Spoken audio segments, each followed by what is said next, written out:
Vamos a arrancar con este conversatorio. Les quiero dar una bienvenida pues, a todas, a todos. En esta mañana vamos a hacer una conversación pues corta. Esperamos que se estén acompañando ustedes de un café, un chocolate, una agüita aromática junto al desayuno que seguramente tomaron o están tomando algunos. Así es que bienvenidas, bienvenidos. Le voy a dar la palabra a Victoria para que nos dé algunos tips del manejo y de la comunicación en este momento. Vic, tienes la palabra para arrancar con los tips. Gracias, Fer. Buenos días a todos. Primero, gracias por aceptar la invitación a participar en esos conversatorios. Como le decía Fernando, el ideal es que solo las personas que van a ser parte del panel de invitados del conversatorio tengan su cámara y su micrófono encendido. Entonces le pedimos el favor a Jessy Meneses, a Álvaro Bando que silencien su micrófono y apaguen su cámara para que no vaya a haber interferencia de audio. En este caso, el padre Rafael Castillo nos va a estar hablando sobre la situación en el tema de Canal del Dique y Montes de María. Diana desde la OIT también sobre el proyecto de fortalecimiento y ya en unos minutos se conecta a Santiago, solo que él está desde Barranca Bermeja y la conexión a internet está un poco inestable. Pero de hecho ya se acaba de conectar. Entonces, Santiago, bienvenido. Por favor, activa tu micrófono y tu cámara. Perfecto, Santiago, bienvenido. Bien, Eh, la Red Pro de Paz es una organización de sociedad civil que agrupa a 26 programas regionales de desarrollo y paz, pues obviamente en distintas regiones del país. Estos programas regionales de desarrollo y paz están trabajando en diversos temas del desarrollo y la paz en las regiones. Lo interesante de eso es que son actores que son del territorio, que están allí en las regiones, pertenecen a las regiones y allí han establecido todos los relacionamientos con la institucionalidad pública, con el sector empresarial y con las organizaciones sociales, los líderes, hombres y mujeres del territorio. Entonces, son unos actores del diálogo, la concertación, de la construcción del desarrollo y de la paz en las regiones. Y la Red Pro de Paz agrupa ese conjunto junto con otro grupo también nutrido de cerca de 30 organizaciones, organizaciones no gubernamentales que trabajan en temas del desarrollo, en los derechos humanos, en temas medioambientales, etcétera, que son entidades de apoyo también de la red. Entonces, este conjunto de la Red Pro de Paz está allí respondiendo en sus territorios a esta situación de la pandemia, a esta situación de la crisis, en distintos temas, viendo cuáles son las grandes preocupaciones de las regiones para tratar de hacer desde allí acciones pertinentes y acciones necesarias con sus organizaciones, con los líderes, hombres y mujeres que están allí en el día a día. Y por eso es interesante estas conversaciones que estamos programando porque es escuchar esas voces desde allí, desde las regiones, a que nos cuenten qué está pasando, qué está sucediendo, qué es lo que pasa allá en la región que no nos cuenta la prensa nacional o de cosas que el gobierno no informa porque pues, está ocupado de otros temas y nosotros no nos enteramos de cuál es el día a día y la cotidianidad de la gente en medio de esta situación. Y es interesante conocer estas voces y por eso estamos invitando a estas conversaciones para que tengamos otra perspectiva, para que tengamos otra manera de ver el país en medio de esta situación. Vamos a arrancar con este conversatorio, pero quiero decirles a los asistentes, a las asistentes, que si hay preguntas que quieren hacer, no las vayan haciendo por el chat. A medida que vaya transcurriendo la conversación, nos las pueden ir anotando allí y nosotros con el equipo técnico, a quien le agradezco también, a Victoria Cáceres y, y a Sandra Botero, que están pendientes, lo mismo a la hermana Diana, que está también conectada, manejando toda esta plataforma, toda esta base, que ellas nos van a ayudar a mirar, a recoger las preguntas y nos las van a estar transmitiendo a nosotros aquí en la mesa central. Entonces los invito, las invito a que sus preguntas se transcurran por esa vía. Bien, el tema de hoy es la crisis del empleo en las regiones de Colombia. Hoy nos acompañan y les agradezco de antemano pues, la disponibilidad y la participación en este conversatorio. Nos acompaña Diana Salcedo. Ella es coordinadora del proyecto de fortalecimiento de organizaciones sindicales rurales en el postconflicto en Colombia de las oficinas de la Organización Internacional del Trabajo, de la OIT, de países andinos. Entonces, Diana, bienvenida, te agradezco mucho la participación y por favor un saludito ahí rapidito para que la gente te reconozca. Bueno, muy buenos días a todos y a todas. Como ya lo mencionaron, mi nombre es Diana Salcedo, funcionaria de la Oficina de la OIT para Países Andinos. Muy agradecida con la Red Pro de Paz por esta invitación. Es un gran placer venir a compartir con ustedes algunas percepciones, opiniones y recomendaciones que hace la Oficina de la OIT en Colombia y pues en general la OIT a nivel mundial a los países para manejar la crisis del empleo que se ha desatado a partir de la pandemia. Bueno, espero que tengamos una hora bien fructífera y que podamos intercambiar algunas opiniones sobre este tema del empleo y el crecimiento. Vale, Diana, te agradezco mucho. Un saludo también muy cordial al padre Rafael Castillo. Él es el director de la Corporación de Desarrollo y Paz del Canal del Dique y Zonas Costeras. Rafa, bienvenido y muchas gracias por la disponibilidad. Por favor, un saludo breve. Muy buenos días, Fernando, a ti y a todos los compañeros del conversatorio, también a toda la audiencia que nos sigue. Y gracias por abrir estos espacios seguros para el discernimiento y la búsqueda de esperanzas en una situación tan difícil de la cual vamos a salir todos. Vale, Rafa, muchísimas gracias. Tenemos también a Santiago Camargo, de los colegas del Magdalena Medio. Santiago es el director del Observatorio de Desarrollo y Paz, de Desarrollo Integral del Magdalena Medio, del programa de Desarrollo y Paz del Magdalena Medio. Uencel, que estaba también invitado, pues ayer estuvimos conversando, se excusó porque se le presentó una situación pues urgente que atender allí en la región, pero estamos muy bien acompañados con Santiago, tenemos un análisis de fondo con la información que Santiago maneja allí desde el Observatorio de Desarrollo y Paz del Magdalena Medio. Entonces, Santiago, un saludo también en esta mañana.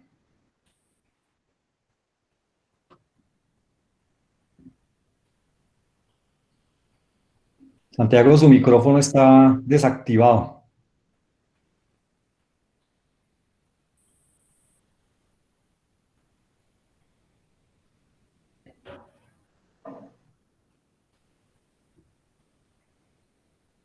Abajo a mano izquierda, o bueno, abajo en el centro, al pasar el cursor, puede ver el micrófono para que lo active, por favor.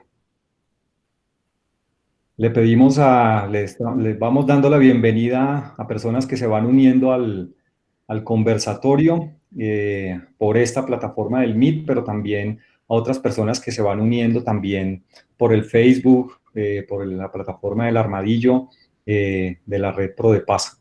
Entonces, bienvenidas, bienvenidos, mientras Santiago está resolviendo su problema de micrófono. No sé cómo lo vio ya Santiago.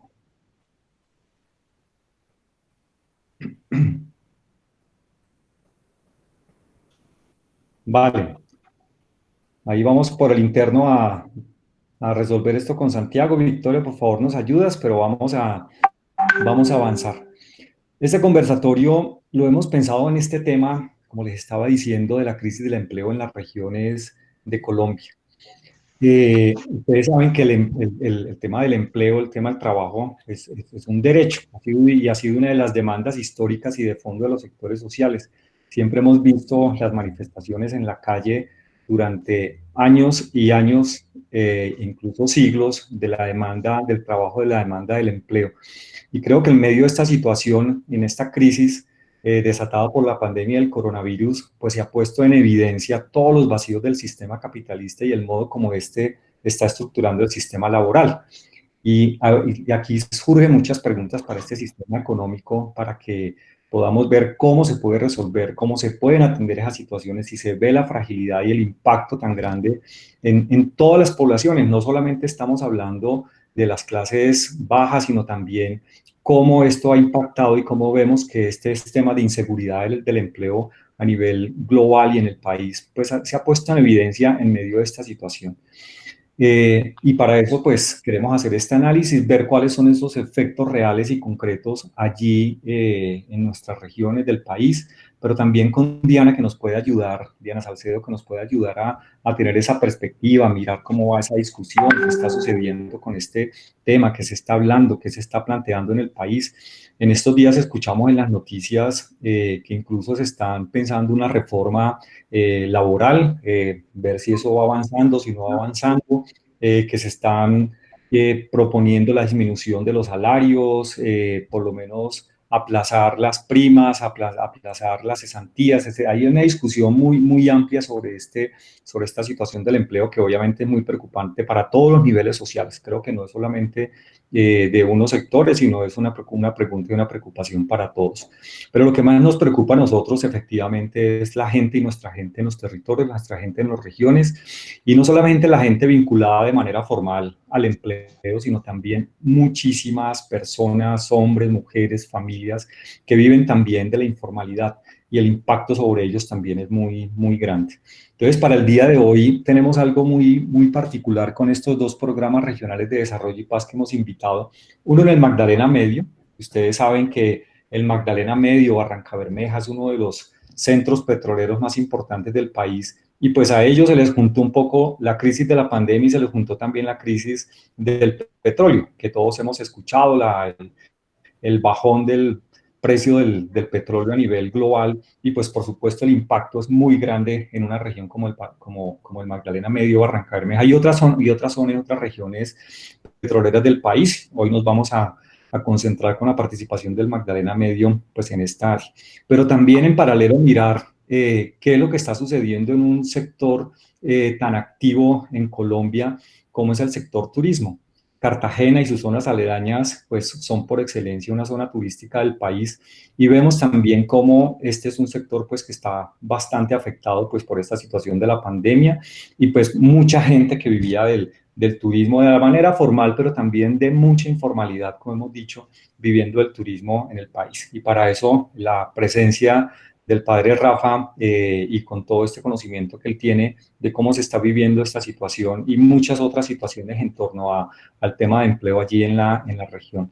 Entonces vamos a dar esta mirada también, como ya decíamos, con el apoyo también de Diana Salcedo de la OIT, sobre estas miradas y qué habría que decir y cómo esto se está viendo a nivel nacional, qué es lo que está representando esta situación en el país en medio de la crisis que estamos viviendo. Bueno, sí, por ahí vamos a tener también algunas sorpresitas en el transcurso de esta hora de conversatorio para que estemos atentos.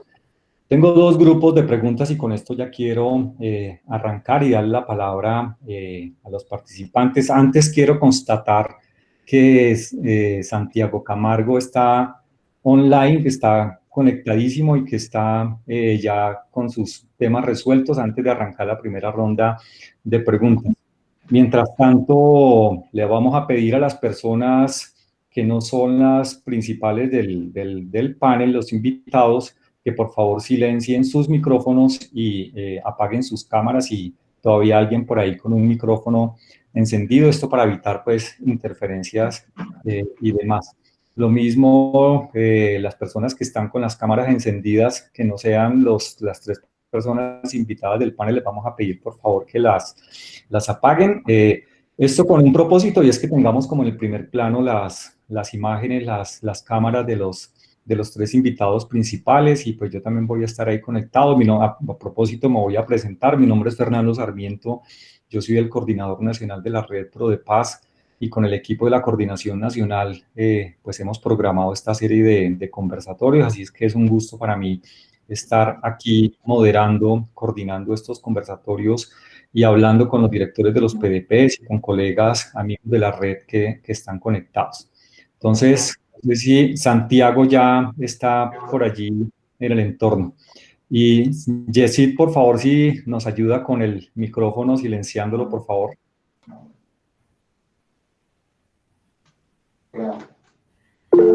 No.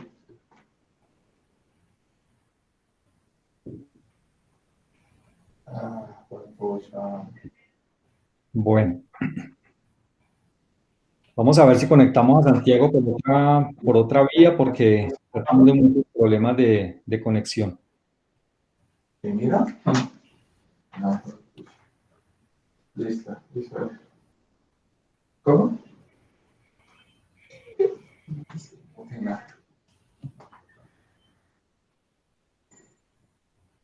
Increíble. Ah, bueno, perfecto. Sí, es que para eso es la provisión que yo tengo.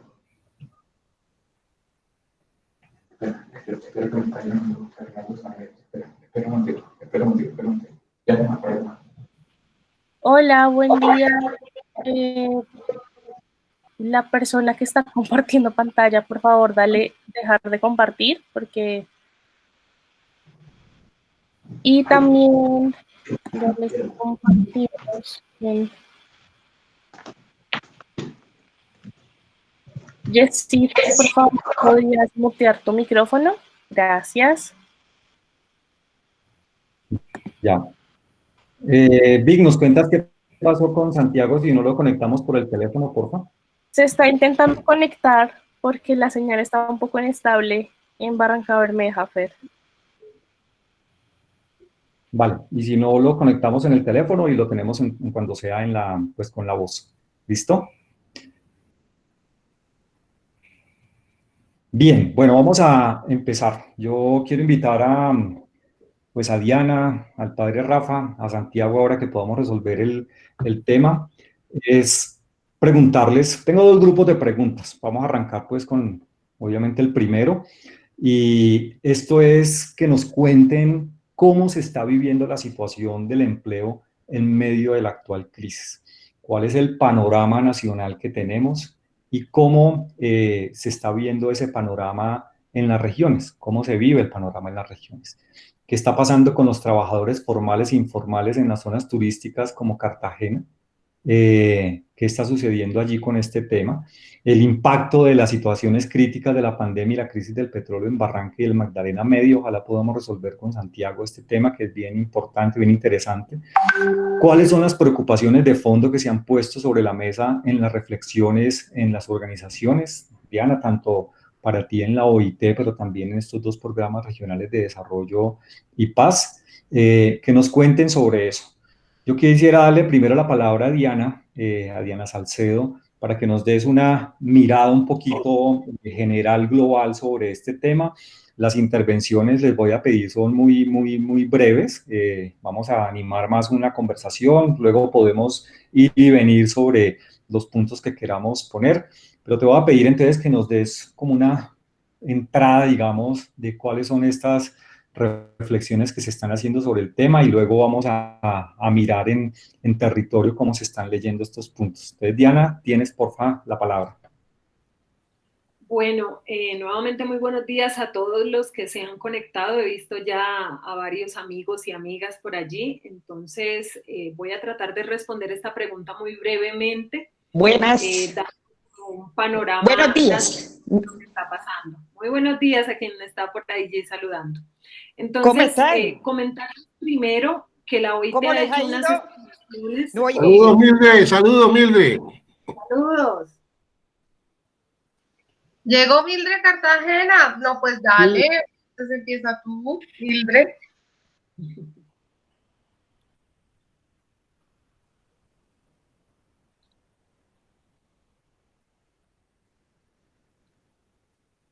¿Seguimos, Fernando? ¿O hacemos? Aló.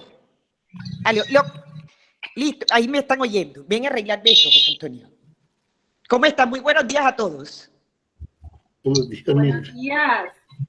¿Cómo les ha ido? Bien, Mildred, gracias.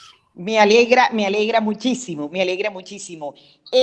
Disculpen que entre así, lo que pasa es que a mí sí la tecnología me atropella y entonces qué pena con ustedes que estaban en plena conversación y yo aquí los interrumpí.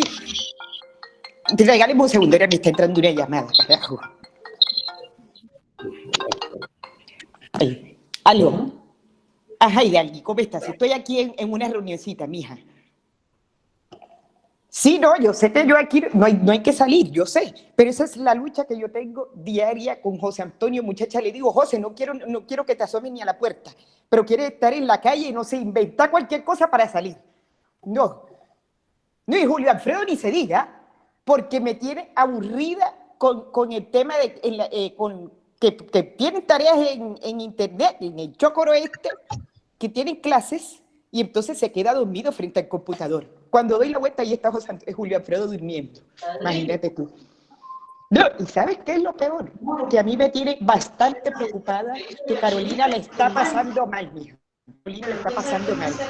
Porque Caro estaba pasando hojas de vida y estaba buscando trabajo en el momento que empezó todo esto de la cuarentena. ¿Y tú crees que ahora Carolina no la han llamado muchacha ni para ofrecerle un crédito? No la llaman para nada. Claro. Sí, no, ahora la situación está difícil porque imagínate, yo me pongo a pensar en todos aquellos sectores que están, carajo, en la olla. Por ejemplo, como las peluquerías. ¿Cómo están haciendo las peluquerías? Imagínate tú, los vendedores informales, todo, las tiendas de barrio que están sufriendo bastante. El apoyo doméstico, exactamente. No, yo no sé cómo está haciendo ellos. Los bares y las discotecas, aunque para mí es tranquilidad porque al menos José Antonio ya está más calmado porque José no quería salir de allá. Pero sí, ellos también están sufriendo. Y sabes que yo no veo ninguna protección para ellos. Yo no veo que nadie esté diciendo, ay, vamos a apoyar a esta gente. Nada, ni en las capitales ni en los municipios, en ningún lado. Sí, lo que pasa, Ida, es que con el coronavirus, los gobernantes perezosos, ellos ahora pretenden dejarle toda esta responsabilidad a los bancos y a los empresarios, sabrosos. Y ellos se desentienden de todo esto. Imagínate tú. Sí, claro, mira, ellos han salido peor de irresponsables que José Antonio. Sí. Bueno. Mira, te dejo hasta aquí mi vida. Te dejo que yo estoy aquí en una reunioncita y voy a conectarme. Listo, mi amor. No, es que, José, ya puedo aquí. ¡Ay! Me estaban escuchando. ¿Aló? Hola Mildred, muchísimas gracias por tu participación, muy bueno. De esos temas nos están preocupando a todos. ¿Qué se hace ahí? Y gracias por esa voz desde las regiones. Justamente estamos aquí con Diana Salcedo, que es una profesional analista de la Organización Internacional del Trabajo. Te cuento, estamos con el padre Rafael Castillo de allá, paisano tuyo, costeño, cartagenero como tú, entonces, y estamos también con Santiago Camargo del Programa de Desarrollo y Paz haciendo este análisis sobre el empleo. Te agradecemos tu participación, amable, y vamos a continuar con nuestra participación. Tenía la palabra Diana Salcedo, que nos disculpa la interrupción de esta sorpresa que les teníamos preparada para el día de hoy. Un tip sobre cómo se está viviendo estas cosas en la región. Entonces, Diana, te doy de nuevo la palabra y no vas a estar interrumpida de nuevo.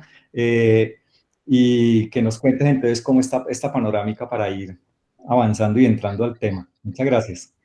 No, muchas gracias a ustedes. Qué bonita sorpresa tener a Mildred por acá. Siempre el arte será una forma de expresar todos esos problemas y esas inconformidades que a veces los economistas no podemos expresar con datos. Entonces, como yo les decía, voy a tratar de hacerles un panorama nacional de lo que está pasando en Colombia con el tema de la pandemia, en el tema del empleo, y ya ustedes, que son las voces desde los territorios, le pondrán rostro y le pondrán anécdotas a estas cifras que yo les voy a tratar de explicar.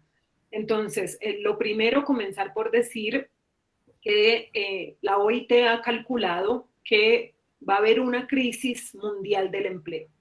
Y esa crisis mundial del empleo se estima que va a disminuir el porcentaje de horas trabajadas en alrededor de 7%. En ese sentido, esto parecería una cifra pequeña, uno diría 7% de horas trabajadas puede ser muy poco, pero no es poco. Una disminución en el mundo del 7% de horas trabajadas significa que se van a perder alrededor de 195 millones de empleos. Y en América Latina puntualmente, América Latina y el Caribe, se estima que se perderían 24 millones de empleos. Eso en magnitud es como si todo Colombia se quedara sin empleo. Y esa es la proyección para América Latina. Algunos dicen que esa proyección es un poco menor a lo que realmente es, hay otras estimaciones, pero en general lo que nosotros estamos previendo es que se pierdan 195 millones de empleos en el mundo, 24 millones de empleos en América Latina y el Caribe. Y esto, para hacernos una idea de cómo es la pérdida de empleos que se vivió después de la Segunda Guerra Mundial.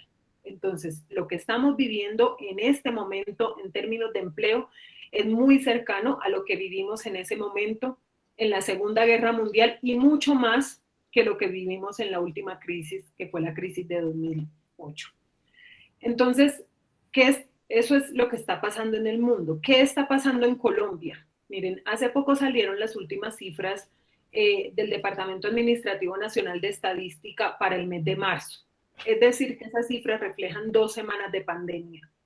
Y en 2 semanas de pandemia, la tasa de desempleo fue de 12,6%. Es decir, que de cada 100 personas que hay en la calle, 13 están sin empleo, ¿cierto? Eso en otras palabras, son 1.585.000 nuevas personas desempleadas. Es decir, que tenían trabajo y a partir de la crisis se quedaron sin trabajo. Pero ¿qué sucedió también en Colombia? Hay una disminución de lo que llamamos la tasa global de participación o también la tasa de ocupación y también de la tasa de ocupación. Y eso quiere decir que sumado al 1.500.000 personas que se quedaron desempleadas, hay 1.800.000 personas que entraron, por decirlo de alguna manera, a la inactividad. Porque la razón principal es porque no pudieron salir a buscar empleo activamente. O sea, entonces, allí tenemos más o menos 3.200.000 personas que o se han quedado sin empleos o se han quedado inactivas porque han perdido el empleo y no han podido salir a buscar empleo. Entonces, eso nos da un panorama más o menos claro de lo que pasó en 2 semanas de crisis. Imagínense que Fedesarrollo estaba calculando una pérdida de empleos entre 1.5 y 2.5 millones de empleos en Colombia durante toda la crisis. Y solo en 2 semanas de crisis, que es lo que reporta el DANE, ya llevamos 1.500.000 empleos perdidos y 1.800.000 personas que se quedaron inactivas en su casa. Entonces, ¿es grave? Sí, es gravísimo. ¿Va a ser peor? Sí, va a ser peor si no se toman las medidas adecuadas para el mantenimiento del empleo o si se toman tarde, que ya más adelante vamos a tener la oportunidad de hablar de eso. Por sectores, ¿cuáles son los sectores más afectados por pérdida de empleos dentro de ese sector? Por ejemplo, el tema de las actividades inmobiliarias, todas las personas que trabajaban en bienes raíces han sufrido pérdidas de su empleo. Las personas que trabajan en actividades artísticas, en actividades recreativas, en teatros, en danzas, también se han quedado sin empleos y sin posibilidades de ingreso. Las personas de la industria manufacturera, se ha perdido el 15% de los empleos de la industria manufacturera. Y el otro sector muy afectado es el comercio. Ahora, tengamos en cuenta que a esta pérdida de empleo se le suma, como ya lo mencionaba Fernando al inicio, una alta informalidad. Entonces, en Colombia no solamente estamos sufriendo la pérdida de empleos, ¿cierto? Sino que también estamos sufriendo la pérdida de empleos en todos los niveles, no solamente en el sector formal, sino también en el sector informal. No nos podemos olvidar que en Colombia alrededor del 50% de las personas en las zonas urbanas son informales y en las zonas rurales es mucho más grave porque el 85% de las personas trabajadoras en las zonas rurales son informales. Entonces imagínense que estas personas ya antes de la pandemia tenían unas situaciones de desprotección graves. Eran personas que no estaban afiliadas al sistema de seguridad social, que no tenían protección a riesgos laborales, que no tenían ingresos suficientes, que no gozaban de una licencia de maternidad, que no gozaban de una licencia de paternidad. Y estas personas del sector informal son de las más afectadas por la pandemia.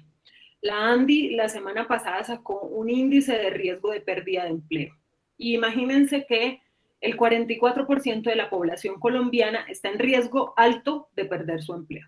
Casi la mitad de la población tiene riesgo alto de perder su empleo.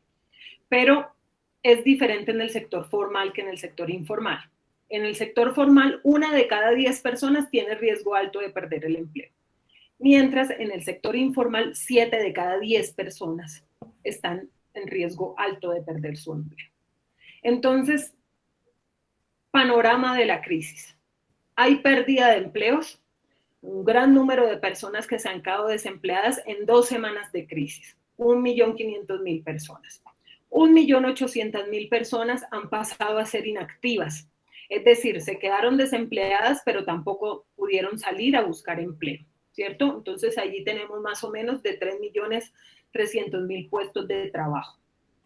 Se estimó inicialmente que era entre 1.5 y 2.5 millones, pero eso ya se superó con creces. Entonces, si eso es en 2 semanas, imagínense lo que va a pasar en el mes de abril y lo que falta de pandemia si no se toman medidas para la protección del empleo. Los sectores más afectados son el tema inmobiliario, en tema de comercio, de industria manufactureras y actividades artísticas. Y la población más afectada es, por supuesto, la población que está en condición de informalidad. 2 datos para terminar. El riesgo de perder el empleo por nivel de ingresos. Quienes más tienen riesgo son los más pobres. Los de más alto riesgo son las personas que ganan menos de un salario mínimo legal mensual vigente. Hablemos de trabajadoras domésticas, personas de la construcción, del comercio, de la industria manufacturera que trabajan por días, que tenían más dificultades antes de la pandemia para mantener a sus familias y ahora con la pandemia van a tener aún mayores dificultades. Y las personas que también están en riesgo alto son después de 3 salarios mínimos y es porque la carga que representan para su empresa pues es alta. Entonces las empresas tienen unos incentivos perversos para sacarlas o suspenderles los contratos. El informe presenta un dato interesante, que es el dato de qué pasa con las personas que dan entre 1 y 3 salarios mínimos. Imaginémonos sector bancario, imaginémonos muchos de los sectores de servicios, del comercio, son personas que generalmente están sindicalizadas y el sindicalismo da y protege la estabilidad laboral. Entonces esas personas ha calculado que están en un riesgo medio. Y para cerrar, el dato por ciudades. Aquí están unos PDP interesantes que van a sufrir unas afectaciones importantes durante esta pandemia. Entonces, las ciudades más afectadas son las ciudades donde hay mayor informalidad y mayor comercio. Entonces, allí está Cartagena. Entonces, por ejemplo, se calcula que el departamento de Bolívar tiene una población en riesgo alto de perder su empleo del 73.3%. Entonces, imaginémonos la dimensión de esto. De cada 100 personas ocupadas, 73 tienen riesgo de perder el empleo. Lo mismo pasa con Sucre, lo mismo pasa con Magdalena, que son ciudades altamente informales que tienen concentración de turismo. Y esto comparado con ciudades como Bogotá, como Medellín, Entonces, bueno, allí va a haber una afectación mayor en las ciudades y los departamentos que concentren mayor turismo y mayor informalidad. Entonces, yo dejaría por allí para darle paso al siguiente panelista. Gracias, Diana, muy amable y muy buena esta intervención. Y como tú dijiste al comienzo de tu presentación, estos números, estas cifras, estas estadísticas, lo que tienen detrás son rostros humanos, familias, gente que realmente lo está viviendo. Voy a darle la palabra al padre Rafa para que nos cuente, ya que hiciste referencia a este tema en Cartagena, a que nos cuente cómo se está viviendo eso, Rafa, cómo se está viviendo la situación allí en esta región. Sí, muchas gracias. Muy buenos días para todos. A ver, Cartagena nace como ciudad por ser una bahía, ¿no?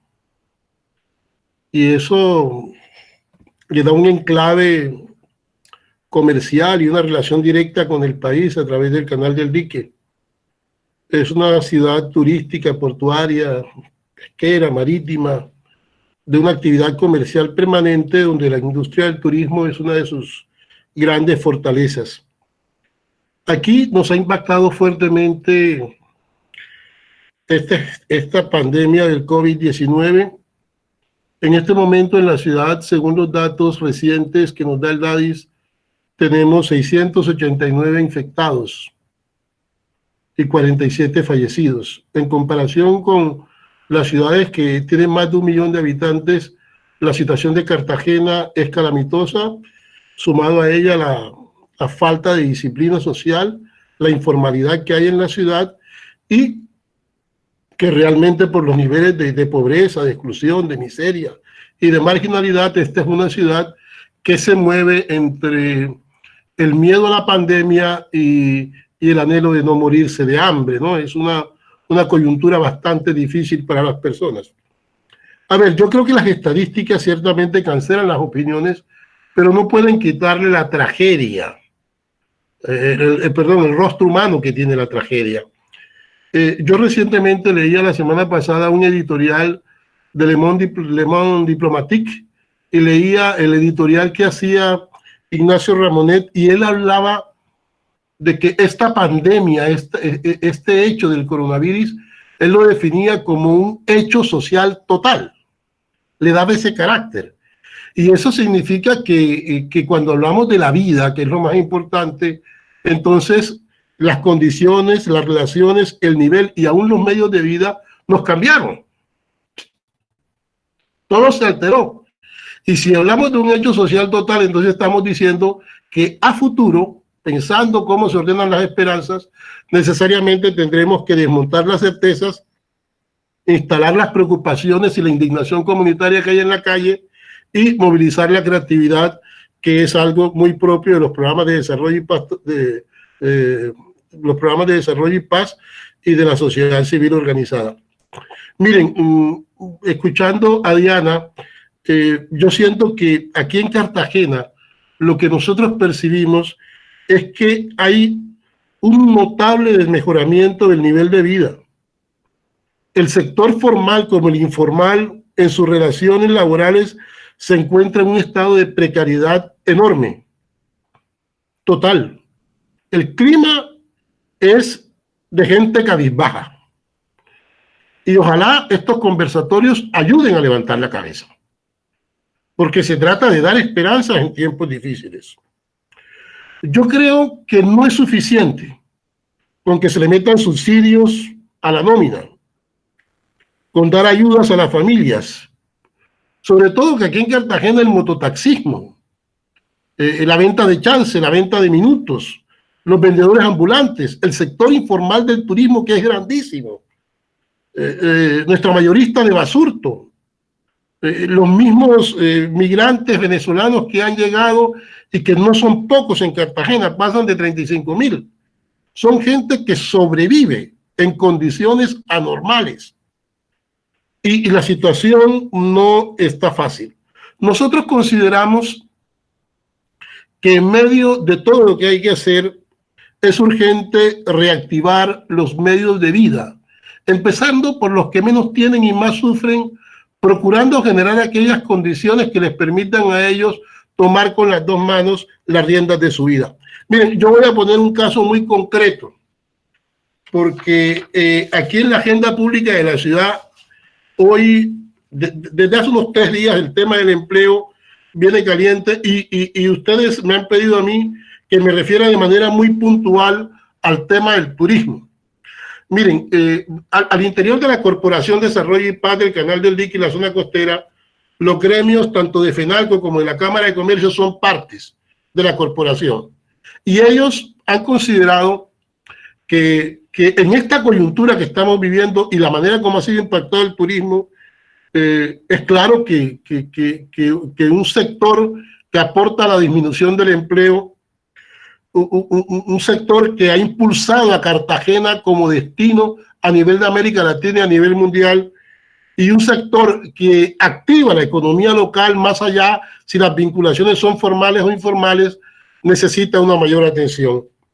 Miren, recientemente FENALCO, la Cámara de Comercio, a través de una de las personas que hace parte del núcleo activo de los organismos que activan el turismo en la ciudad, como son la organización de bodas en la ciudad, a través de Luis Manuel Gómez, ellos escribieron un editorial. Yo me voy a permitirles compartirles un pedacito nada más de lo que él escribió. Dice esta persona que escriba a nombre de FENALCO y de la Cámara de Comercio. Consideradas como petróleo turístico, las bodas de destino son un millonario negocio que genera visitas de alrededor de 114.355 turistas nacionales e internacionales al año, que llegan y permanecen por más de 3 días en la ciudad y que han convertido a Cartagena en el destino más importante de bodas en Colombia. Por lo anterior, se demandan los productos y servicios de muchos proveedores directos e indirectos, tales como alojamientos. Hay que decir que el nivel de ocupación hotelera en Cartagena en este momento está en el 2%. Agencia de viajes, restaurantes, catering, organizador de bodas, locaciones, transporte, fotografía y video, decoración y ambientación con flores, tarjetería, producción de sonido e iluminación, maquillaje y peluquería, actividades recreativas, visitas y excursiones, guías turísticas e iglesias, entre otros. ¿Qué preocupaciones tienen ellos? ¿Qué preocupaciones tienen ellos? Miren, la industria se afectó. Se afectó y dicen que esta recuperación al menos va a durar entre 6 meses y año y medio. Que esto no va a ser de la noche a la mañana. Yo que vivo aquí en el centro histórico, en la Plaza de Santo Domingo, aquí todos los sectores, todos los negocios de la plaza cerraron. Todos los negocios del Callejón de las Trigos cerraron. Todos los negocios de la calle Gastelbondo cerraron. La boutique, todo se ha cerrado. Es decir, hay un desmonte total. Las empresas del sector han sido fuertemente impactadas por los cambios en las condiciones y en las relaciones. Para el caso, por ejemplo, de esta persona que habla, para tomar el caso de las bodas, ¿no? De destino, dice que su reactivación va a tardar mucho y que todo lo que había fue postergado. Hay pérdidas millonarias y disminución del empleo. Y ellos sienten que hay una poca visibilización del sector turístico a nivel nacional en la búsqueda de caminos acertados para la solución.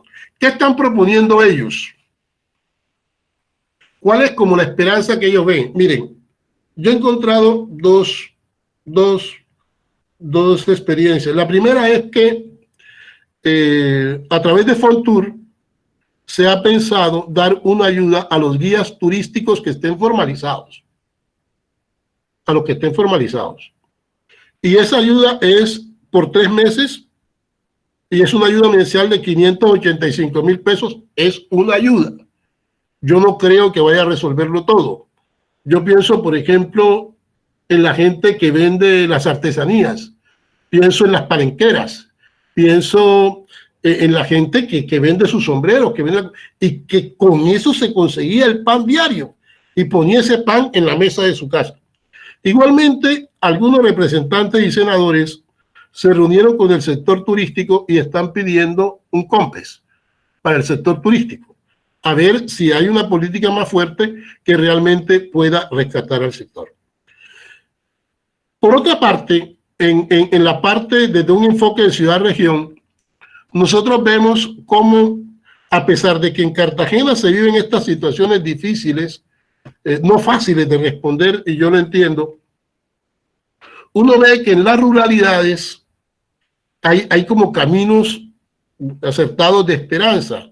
Por ejemplo, en esta situación de crisis humanitaria, de hambre, de necesidad de comida, porque cuando a la gente le dijeron cuarentena, confinamiento, hubo por lo menos 3 semanas en que las ayudas alimentarias no llegaron.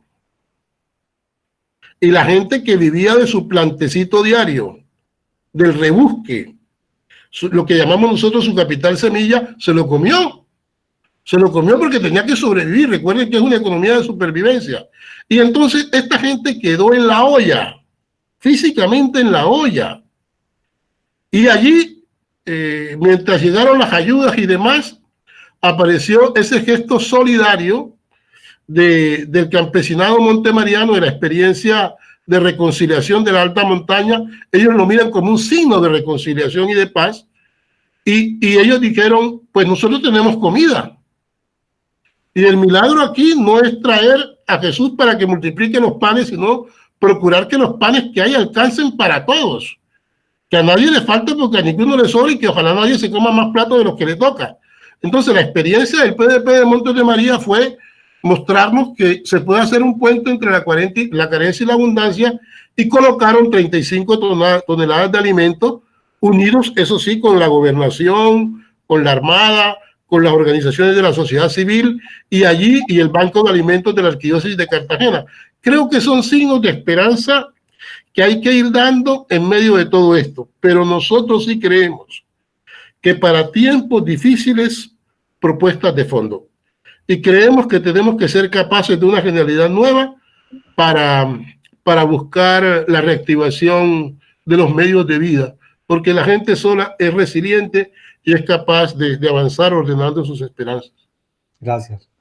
Muchas gracias, Rafa, por esa intervención. Son realidades concretas allí en las regiones, en los territorios.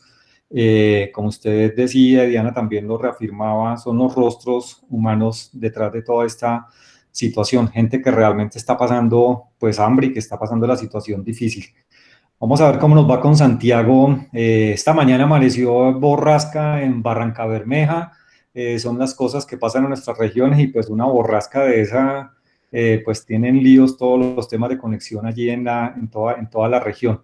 Sin embargo, Santiago creo que está por ahí ya en nuestro entorno. Entonces, Santiago, le doy la palabra breve, por favor, para este primer grupo de preguntas. Es cómo se está viviendo la situación allí en el Magdalena Medio, y en particular a ustedes que se les juntaron esas dos crisis, la situación de pandemia de por sí, más la crisis del empleo, del petróleo encima de todo. Entonces, ¿cómo se está viviendo esa situación allí en medio de toda esta crisis, de toda esta pandemia, aislamiento, tema de empleo y demás?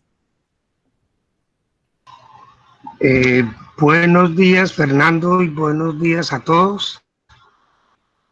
Bueno, lo primero que tendría que decir... Si puede conectar, Santiago, ¿sí me su cámara. escuchan?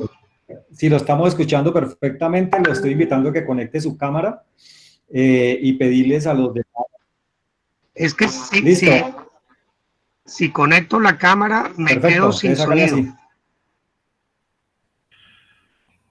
Bueno, entonces, brevemente, la economía de Barranca y gran parte de la economía regional, pues sigue siendo dependiente del petróleo. Entonces, en este momento, lo que está pasando es que lo que llamamos trabajo digno, que es el trabajo asociado a la industria petrolera, sí comienza a tener una transformación enorme. En este momento, el presidente de Ecopetrol, por ejemplo, habló esta mañana por Caracol y decía que sí es necesario llegar a acuerdos laborales para retiro. O sea, que dado que la demanda del petróleo ha caído en esa forma tan fuerte, Ecopetrol está buscando acuerdos con los trabajadores para que se hagan retiros voluntarios negociados. Arranco por ahí porque como esta es una economía dependiente del petróleo, cuando el trabajo digno o el trabajo de convención colectiva se comienza a quebrar, eso es como una cuestión de naipes que comienza a afectar todos los sectores, porque un hogar que viva con salario petrolero de alguna manera irriga a toda la economía, a los otros servicios, recursos. Entonces comenzamos a ver afectación en varios sectores. El primer sector que se afecta con toda la crisis del petróleo, pues es el sector público, porque digamos, una ciudad como Barranca, sus ingresos públicos, los ingresos del municipio, dependen completamente de la industria petrolera, casi en un 80%. Entonces va a haber caída en todo lo que es el sector público y por sector público a futuro. Lo segundo es que la economía petrolera está ligada a los cultivos de palma. O sea, la mitad del aceite de palma lo compra Ecopetrol para poder mezclarlo y con combustible fósil se mezcla con el combustible agropecuario o agrícola y esa es la mezcla que se vende. Entonces los campesinos que trabajan pues van a ver reducción en los precios de su aceite que sale de las plantas de transformación. Entonces, este campesino que depende de lo que Ecopetrol compre el aceite de palma para volverlo combustible. Y parece, pues de acuerdo inclusive a lo que dice el presidente de Ecopetrol, que la demanda de gasolina va a seguir bajando. Es decir, la crisis de la aviación y la crisis que ustedes hablaban del turismo, pues afecta enormemente la demanda de gasolina para aviones.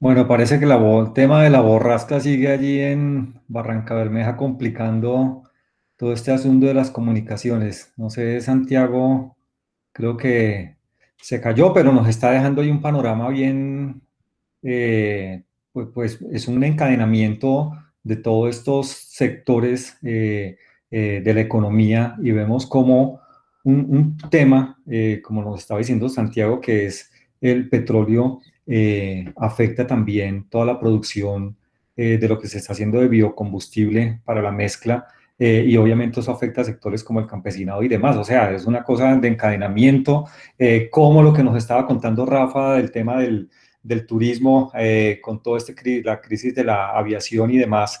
O sea, todo eso es un encadenamiento bien, bien complejo que se está dando ahí, que se afectan, eso es como si fuera un efecto dominó sobre todos estos asuntos. Vamos a ir avanzando mientras Santiago se nos vuelve a conectar. Entendible toda esta situación, obviamente, en la región de el Magdalena Medio con el tema de las intercomunicaciones. Son las realidades también de nuestras regiones, de nuestros territorios y más. No sé si ustedes han asistido a una borrasca en Barranca Bermeja, pero eso es cosa realmente seria allí en la región. Yo quisiera volverle a dar la palabra al padre Rafa para irnos como retornando. ¿Qué está pasando? O sea, ya hemos avanzado en algunos temas, pero ya un poco en perspectiva de futuro, que sería esta segunda ronda de preguntas, un poco mirando hacia adelante, pues ya sabemos, y Diana lo dijo, y ustedes lo han estado diciendo, pues cómo se está viviendo esto y las implicaciones que puede haber hacia adelante, que la crisis puede seguir aumentando, y esa es como la perspectiva que viene hacia los tiempo que los próximos meses y seguramente años, digamos que no va a ser fácil seguir manejando, y por supuesto eso establece un reto muy, muy grande. ¿Qué podemos ver o qué tienen ustedes de las respuestas tanto del gobierno nacional, de los gobiernos departamentales, cómo se están preparando para responder a esa situación, a esa crisis, y también organizaciones como las nuestras, como los programas de desarrollo y paz, cómo se está atendiendo esta situación de emergencia en lo inmediato, pero también creo que nos establece un reto para pensarnos en el mediano y largo plazo cómo responder de manera pues pertinente y efectiva a esta situación. Entonces, Rafa, si nos puede contar qué se ha estado pensando en esa perspectiva de respuesta, de reacción en el corto, en el mediano y largo plazo, ya que siguiendo la presentación de Diana, esto va para largo.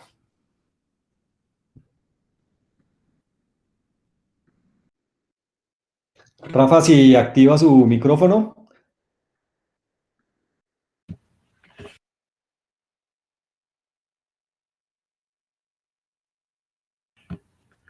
Ahí me escuchan, ¿cierto? Sí, señor. Adelante. Bueno, mire, Fernando, nosotros tenemos una preocupación que ciertamente nos supera. Ya lo hemos dicho en el conversatorio que esta crisis ha dejado al desnudo muchas cosas que nos superan, para las cuales no estábamos preparados y que en el fondo lo que ha mostrado es una crisis de humanidad. Mira, voy a poner como tres cosas en el orden de lo que tú preguntas. Hay cosas que no dependen de nosotros, pero sí podríamos hacer algo, Fernando, y personas que están en el conversatorio. Y es que yo creo que es urgente, Juan Primum, poner en la agenda pública nacional el gran riesgo que están corriendo personas, organizaciones y pequeños empresarios frente a esa economía del narcotráfico y de la minería ilegal que se manifiesta al menos en la región Caribe a través del lavado del dinero, y hablo concretamente de los pagadiarios o de los gota a gota, que están con sus fajos de billetes en las esquinas, riéndose, esperando que la gente llegue para decir que ellos son los salvavidas. Esto también es un factor negativo asociado a esta crisis que exige nuestra reflexión y exige nuestra acción. Esto es un tema delicado porque viene dándose desde hace mucho tiempo en nuestro país, y nosotros aquí, que estamos muy cerquita del Bajo Cauca, que estamos muy cerca del sur de Bolívar, que somos un circuito del narcotráfico, porque por aquí salen cosas y permanentemente, y no sale cualquier cosa, sino que salen toneladas. Y para nosotros no es un secreto el dinero que se lava en Basurto, ni en muchos de nuestros municipios, ni en muchos negocios que hay en Cartagena. Entonces, eso es muy delicado, y si queremos resolver las cosas, digamos cómo se llaman las enfermedades y pongámosle nombre a los problemas. No digamos solamente que este es un tema de coronavirus, este es un problema estructural y serio. Lo otro que nosotros consideramos aquí es que, como programa de desarrollo y paz, creo que nosotros no podemos ponernos a llorar sobre la leche derramada. Creo que nosotros nacimos porque en nuestros territorios, en nuestras comunidades, había unos problemas que exigían presencia y acompañamiento. Por tanto, considero que hay que tener una posición clara frente a la institucionalidad, frente a nuestras organizaciones y aún frente a nosotros mismos como entidades facilitadoras. Frente a la institucionalidad, creo que amerita fomentar un buen espíritu. No es nada nuevo ni ayuda mucho seguir hablando de baja gobernabilidad, de precariedad institucional. Tenemos hechos claros de corrupción, lo hemos visto ahora aquí, pero tenemos que ir buscando esas rendijas de la concertación y el de entendimiento que nos permitan ayudar a fortalecer esta institucionalidad para que haya una resultante que favorezca a todos. Lo segundo es que con nuestras organizaciones yo quisiera que conjugáramos tres verbos. Miren, el primer verbo es acogerlas, acogerlas. No la tienen fácil, pero tienen que sentir que en los programas de desarrollo y paz hacia ellas hay una actitud de acogida. Lo segundo es escucharlas, porque tenemos que saber dónde aprieta el zapato. Y escuchar quiere decir estar atentos a lo que hay en su mente y en su corazón. Y por último, acompañarlas. Y acompañar significa caminar al ritmo de ellas, al ritmo de ellas. Y por último, nosotros como programa de desarrollo y paz, que siempre necesitamos un mínimo de estructuras para un máximo de vida, me parece oportuno que nos revisemos, que con realismo y esperanza miremos realmente lo que necesitamos en este momento. Tampoco nosotros es que estemos bollantes y estemos muy bien. La situación es la que es. Y entonces tenemos que revisar muy bien nuestros equipos humanos, tenemos que mirar bien cómo podemos hacer una presencia vital estratégica en el acompañamiento, tenemos que mirar los resultados de todos los procesos territoriales que tenemos. Es un momento para revisarnos todos, pero yo sí creo, y quiero reafirmarlo, que a pesar de todo, de lo que estamos viviendo, de lo que está pasando, nosotros tenemos que ser portadores de esperanza, Y esperanza quiere decir que aquí nadie afloja, que debemos tener certeza en la capacidad resiliente de nuestra gente y de que vamos a hacer las cosas colocando la última piedrecita que haga falta, porque nosotros estamos a favor de la vida digna, que pasa porque cada quien tenga el mínimo necesario para desarrollar su grandeza humana. Por ahí creemos que podemos avanzar, Fernando. Gracias, Rafa. Sí, efectivamente, desde la red estamos pensando, porque es un tema que pues toca profundamente los temas del desarrollo territorial, y la cuestión que nos estamos planteando es cómo responder a esta crisis, porque estamos hablando del desarrollo, estamos hablando del bienestar de la gente, estamos hablando de la vida de la gente, y estamos pensando estrategias de respuesta, reactivación económica, de reactivación de medios de vida de la gente, de un trabajo mucho más articulado y mucho más concertado, tanto con la institucionalidad como con el sector empresarial. Afortunadamente en la red tenemos la participación y tenemos la posibilidad del diálogo con institucionalidad para avanzar en estos temas y establecer, proponer estrategias del corto, del mediano plazo, que estamos trabajando en ello. De hecho, la red, les quiero contar aquí rápidamente, ya para ir finalizando y dar la palabra a Diana para el cierre. Estamos en un proceso de planeación estratégica que lo habíamos empezado desde octubre del año pasado, y pues por supuesto esta situación de la crisis de la pandemia nos está haciendo repensar y replantear, o darle mucho más contenido de respuesta ante esta situación al plan que estamos en curso y estamos diseñando. Entonces creo que tenemos una situación difícil, una situación muy compleja, pero que también se convierte en un reto importante para las organizaciones sociales y las organizaciones como las nuestras, pero también en una gran oportunidad para pensar en el desarrollo territorial, porque las crisis de fondo, las crisis estructurales y el planteamiento, digamos, estructural de la economía rural, de la economía en las regiones, pues está en el primer orden del día. Entonces se convierte también en esa oportunidad de pensarlo y de repensarlo y de responder justamente frente a esa situación. Diana, yo quiero cerrar contigo este conversatorio ya en los últimos momentos, para que nos cuentes allí desde la OIT cómo se está pensando esta perspectiva de futuro, si ese panorama que nos pusiste al comienzo de que esto es una situación que va a extenderse y que va a complejizarse y va a profundizarse en lo venidero, ¿cuáles serían las recomendaciones? ¿Cuáles son los puntos que están en el análisis que ustedes han estado haciendo para irlos, digamos, conociendo e ir también seguramente juntando perspectivas sobre lo que se está pensando en esta organización tan importante sobre este tema? Bueno, muchas gracias. Desde la OIT se ha propuesto a los países un marco flexible de políticas que está compuesto como por 4 grandes pilares, orientados básicamente primero a superar la crisis, o sea, estos momentos de crisis, cómo los superamos, pero en segundo lugar a superar las consecuencias económicas y sociales que va a tener la crisis. O sea, puede que salgamos de la crisis, pero las consecuencias de esa se van a perpetuar unos años más. Entonces, para esto ha propuesto un marco de políticas que tiene 4 pilares principalmente. El primer pilar que le propone a los países es la implementación de políticas fiscales flexibles, es decir, que los países tengan un margen de movilidad en sus políticas fiscales para hacer inversiones y gastos más representativos en el bienestar y la calidad de vida de la población. Entonces allí están todos los programas de renta básica universal, pueden haber programas de ingreso para los más vulnerables. Bueno, allí se pueden adoptar como un conjunto variopinto de opciones, pero para implementar esas opciones lo primero es que hay que aflojar fiscalmente. Hay que asumir que los estados tienen que hacer un gasto.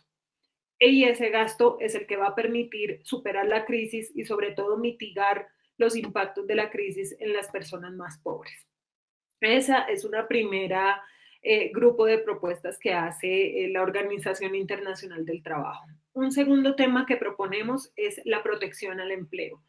Y para la protección al empleo se requiere, primero, como ya lo decía el padre, se requieren alivios o subsidios a la nómina a las empresas, para que las empresas tengan el incentivo de mantener los puestos de trabajo.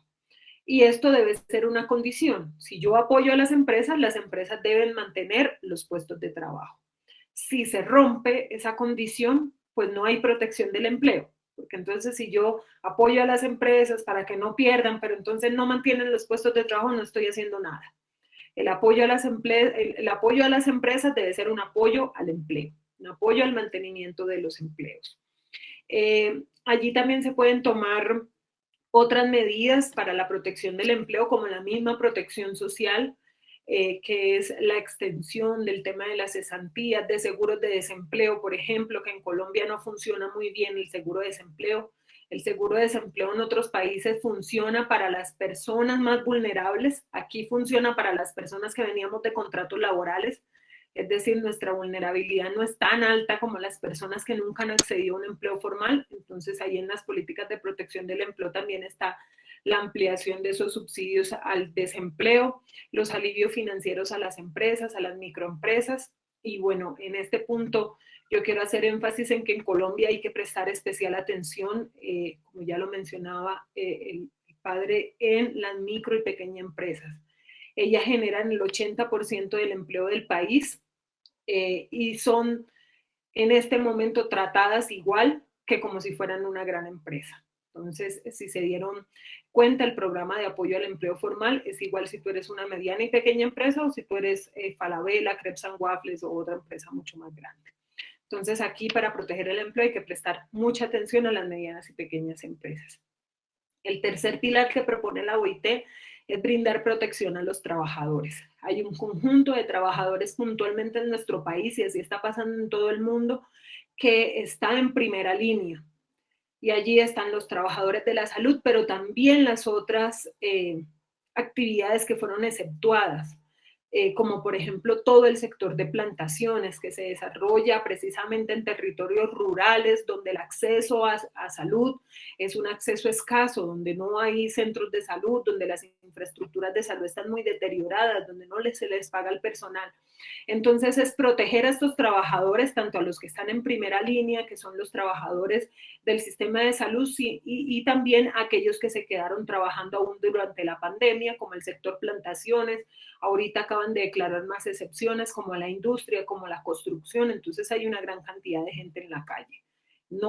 Todo el mundo no está en la casa. Hay mucha gente en la calle tratando de sostener este país, los trabajadores de plataformas digitales, que se han encargado de mantener la economía en estos tiempos. Entonces hay que proteger a esos trabajadores, hay que proteger su salud y seguridad, hay que brindarles, hay que ampliar y reglamentar los temas de teletrabajo, trabajo en casa, en donde se pueda aumentar la importancia que tienen las licencias remuneradas, no mandar a los trabajadores para la casa sin ingresos, sino proteger en la mayor medida los ingresos y los trabajadores.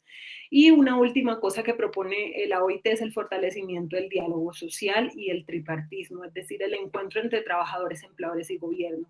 Hoy, más que nunca, es importante escuchar las voces de los actores, y eso no está pasando. Las políticas, las normas, los decretos, las circulares vienen implementándose sin las voces de los actores, sino lo que los gobiernos piensan que es bueno para. Lo mismo, y aquí yo sí quiero hacer un llamado de atención, también lo hacen las organizaciones sociales. Entonces proponen una cantidad de cosas sin escuchar a la gente, sin escuchar a las comunidades. Entonces unas medidas que son iguales para todos sin entender que las condiciones de los colombianos y las colombianas son diferentes en cada región y son diferentes en cada etapa del ciclo de vida. En ese sentido, el llamado que nosotros hacemos es a fortalecer el diálogo social, la concertación de políticas entre los actores del mundo del trabajo, pero también que los actores del mundo del trabajo escuchen a los trabajadores, a quienes están en la calle, y no se queden como con estas premisas que son absolutas entre o es A o es B o no es nada. Entonces, ese es un poco el llamado que hace la Organización Internacional del Trabajo con estos 4 pilares que son como un marco general de políticas para afrontar la pandemia, pero también para preparar la salida de la crisis. Perfecto, Diana, te agradezco muchísimo. Hay quienes están preguntando que en dónde se consigue tu presentación. Ya ahí en el chat se pusieron los links para compartirles pues, los análisis que se han hecho, que Diana nos ha presentado, análisis desde la OIT. Hay preguntas, un par de preguntas aprovechando estos últimos 5 minuticos sobre medidas para los sectores informales. Tú, Diana, haces una anotación que me parece muy importante, que le va muy bien a la Red Pro de Paz, y es el llamado al diálogo, el llamado a la concertación, el diálogo entre los sectores sociales, por supuesto, pero en particular sobre esta situación entre los empleados, los empleadores, cómo poder hacer un diálogo mucho más profundo en ese tema para buscar soluciones de conjunto. Entonces le doy la palabra pues a Rafa y a ti. Si en 2 minutos hay alguna palabra que tengan que adicionar sobre esto respecto, Rafa, al tema de cómo nosotros podemos desde los PDPs contribuir a la generación de este diálogo, dado el relacionamiento que tenemos con los distintos sectores, y también a ti, Diana, sobre esto de qué se está pensando sobre el sector informal, que es como uno de los grandes retos que tenemos. Rafa. El micrófono. Sí, yo creo que nosotros, por el rol que tenemos de facilitar, de generar condiciones, estamos llamados a promover un diálogo social tripartito entre el gobierno, el sector empresarial y el mundo del trabajo. Y creo que en la facilitación de ese diálogo debemos tener como 2 criterios. Y resumo un poco lo que Diana decía, y es que toda actividad laboral que se realiza en una empresa se dignifica en la medida en que esta empresa verdaderamente pueda ser una comunidad de personas. Entonces yo creo que si queremos transformar esta oportunidad, unos valores un segundo, Luis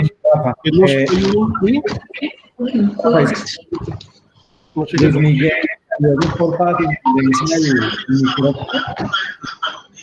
Tenemos aquí una participación. Luis Miguel, por favor, el micrófono. Luis Miguel. Padre Rafa, continúe, porfa. Qué pena la interrupción. Bueno, decía que en esta facilitación del diálogo social con empresarios, con gobierno, con el mundo del trabajo, nosotros debíamos propender por dignificar el trabajo y tratar por recuperar ese espíritu de que las empresas sean verdaderamente comunidades de personas. Por otra parte, yo sí creo que es muy importante incidir en el mundo del trabajo.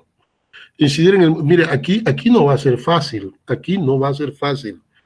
la recuperación, pues hay que darle esperanza, pero a ver, Fernando, hay un problema de salud mental en las familias, en las personas, hay un problema de que todo está frenado, hay gente que no sabe hacer otra cosa, hay personas que salieron a reventarse haciendo lo que sea. Yo creo que también allí se necesita un acompañamiento psicosocial que permita el rescate del ser humano en su grandeza. Y por último, yo sí creo que nosotros desde un enfoque de ciudad-región y con la claridad y las oportunidades que nos dan las ruralidades, podríamos empezar a abrir un puente entre el sector rural y el sector urbano y empezar a promover allí un diálogo edificante que ayude y que mire, que no va a ser costoso. Yo siempre he dicho que si nosotros logramos que esa comida del dique y del Monte de María venga estratégicamente a Cartagena, alimentamos 2 pájaros con un solo pan. Garantizamos el derecho a la cuchara y se reactivan los medios de vida. Y los pobres saben sobrevivir porque ellos no son flojos, ellos necesitan son oportunidades. Entonces yo creo que todo eso tenemos que repensarlo y convertirlo en una estrategia y ojalá podamos ser capaces de irlos metiendo, no sé si sea tiempo en los planes de desarrollo, pero esto tiene que llegar a ser política de Estado. Y creo que este diálogo social tiene que llegar a los planes de desarrollo municipal. Creo que los consejos territoriales de planeación se tienen que activar y tenemos que levantar juntos la mirada hacia allá, porque es un tema de decisiones y de voluntades, porque las oportunidades tendremos que crearlas. Vale, Rafa, como usted le dice, ni flojos ni atenidos. Creo que ahí estamos hablando de oportunidades que hay que abrirle a la gente y ayudar a hacer estas conexiones. Diana, tienes la palabra. Ustedes me imagino que han estado viendo por ahí las preguntas que han entrado. Creo que más o menos se van respondiendo sobre todo este tema de la solidaridad y la reactivación de economía realmente. Creo que la propuesta de Rafa de cómo hacemos una mejor conexión entre lo rural y lo urbano, pues para esos encadenamientos, hoy día estamos viendo esa necesidad de cómo pequeños productores están trayendo sus mercados a la ciudad para ayudarnos a surtir de alimento en las grandes ciudades también. O sea, no estamos hablando de cosas raras ni extrañas, sino que estaban ahí esperando la oportunidad, y creo que si esas oportunidades siguen abiertas, ese tipo de ejercicio de solidaridad, ese tipo de cadenas de mercado de cortocircuitos, de largos circuitos, etcétera, se pueden reactivar muy, muy bien. Diana, una palabra sobre el asunto de los sectores informales. Te agradezco mucho. Sí, bueno, yo previo a hablar del tema de informales, a cerrar con el tema de informales, quiero retomar unas palabras que ha hecho el padre Rafael. Creo que menciona un punto muy importante y es cómo la crisis también se entiende desde los territorios y se tiene que entender y asumir desde los principales elementos de planeación e intervención de los gobiernos locales, que son los planes de desarrollo territorial. Hasta la semana pasada no había cambiado la fecha de aprobación de los planes, aun cuando la pandemia afectó los espacios de construcción colectiva, de participación. El DNP se había mantenido en que se mantenía la fecha. Ya de hecho se le hicieron las recomendaciones que tenía que ampliar la fecha, y esos planes de desarrollo territorial no pueden ser los mismos que antes de la pandemia. A temas extraordinarios como este no se le pueden dar soluciones ordinarias como las que tradicionalmente conocemos. En esos planes de desarrollo territorial se deben asumir temas como los empleos de emergencia, los empleos para la paz y resiliencia, por supuesto darle mayor relevancia a la implementación de los acuerdos de paz, y se deben adecuar temas de salud y seguridad en el trabajo. O sea, hay un conjunto de normas y de acciones y programas, proyectos y servicios que nos debemos repensar. Esto no se va a resolver si seguimos pensando como lo veníamos haciendo hasta hoy, si seguimos pensando en la caja. Hay que salir de la caja. Y uso también estas palabras para referirme al tema de los informales. Los informales en el país se tienen que tratar como informales. Y por esto lo digo porque no hay políticas hasta el día de hoy, no hay decretos, no hay normas, no hay subsidios, no hay bienes y servicios creados en la pandemia para el sector informal. El sector informal viene siendo tratado como la población de Familias en Acción, la población de Colombia Mayor, como la población de las transferencias monetarias, viene siendo tratada con el ingreso solidario, pero no se ha pensado en que hay que tomar acciones para favorecer el ingreso del sector informal y de las personas que trabajaban en la economía informal ahora durante la pandemia. Y preparando la salida de la crisis, también el país se tiene que empezar a cuestionar seriamente el tema de la formalización laboral. Los países que han sido más susceptibles, más afectados por la pandemia, como en el empleo, son países que son eminentemente informales, porque la informalidad tiene una cantidad de repercusiones importantísimas en el bienestar de las personas. Y si el país quiere pensarse la salida de esta crisis, también tiene que pensársela en términos de formalización. Y no un tema de formalización de flexibilizar las normas para que los informales parezcan formales. No, sino de formalizar, de garantizar los derechos laborales, de erradicar el trabajo infantil, de implementar medidas de salud y seguridad en el trabajo, ingresos decentes, seguridad social y un conjunto de acciones que se deben preparar para poder afrontar esta pandemia y todas sus consecuencias. Yo dejaría por allí. Vale, Diana, muchísimas gracias. Bueno, aquí nos daría el tema para estar otras 2, 3 horas, toda la mañana entera hablando de esto, porque hemos visto lo largo y lo ancho del asunto, y como nos decía Santiago en su intervención, es un encadenamiento bien complejo. O sea, estamos hablando de un tema pues complejo, que tiene muchos intrínculos entre sí, muchas afectaciones que a veces se nos salen de la imaginación. Yo les quiero agradecer, pues a ti, Diana, especialmente por tu participación. Bienvenida a la red. Sabes que tienes aquí un actor con quien puedes contar, pues, para todo lo que están pensando. Al padre Rafa, agradecerle mucho su trabajo, su reflexión, que nos haya puesto, digamos, aquí de presente esta situación del trabajo allí en esta región tan querida por los colombianos, pero que la gente está viviendo una situación realmente preocupante. Y agradecerle también a Santiago, a los colegas del Magdalena Medio. Sabemos de las dificultades de la conexión allí en Barranca. Es una cosa que se vive en esta y en muchas otras regiones del país, y creo que también es un reto mejorar estas interconexiones. Creo que hacia futuro va a ser algo muy necesario. Pero las borrascas, las tormentas, los aguaceros allí en Barranca Bermeja, sabemos lo que hacen y pues entendemos, pero apreciamos mucho su participación, Santiago.